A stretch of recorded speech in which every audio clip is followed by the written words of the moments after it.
Eureka! This unit is divided into 6 programs.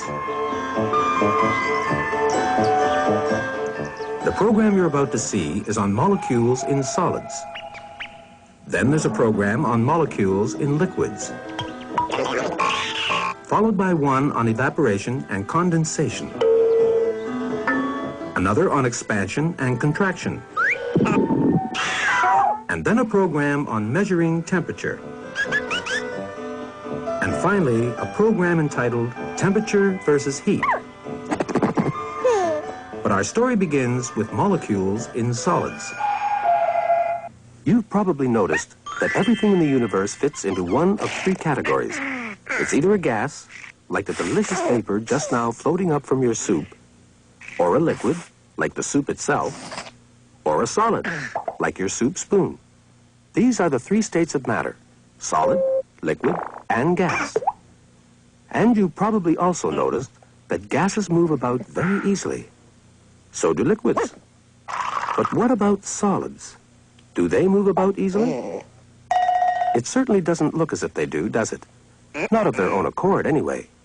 But the funny thing about matter is that it never stops moving, even when it's in a so-called solid state.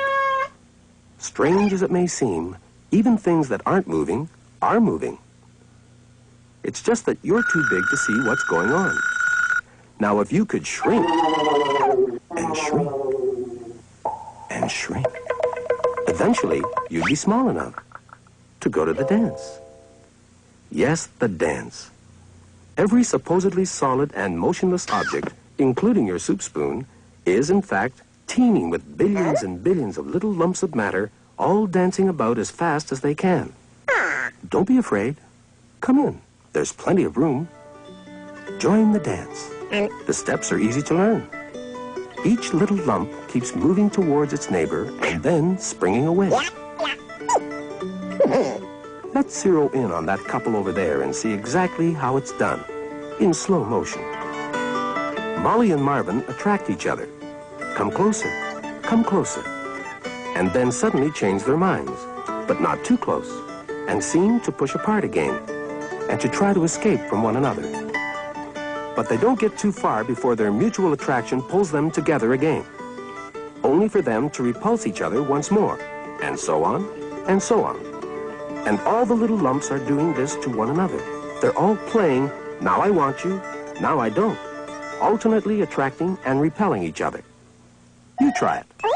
Together, stop, apart, together, stop, apart. Easy, isn't it? It's as if you're joined by an invisible spring. Had enough?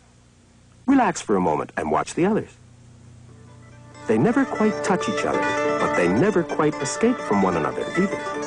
And when you look at a whole lot of them doing it, you see that they make up a kind of lattice work. It's this lattice work pattern of little lumps that always stay more or less together that makes a solid a solid. That's what keeps solid things from falling apart.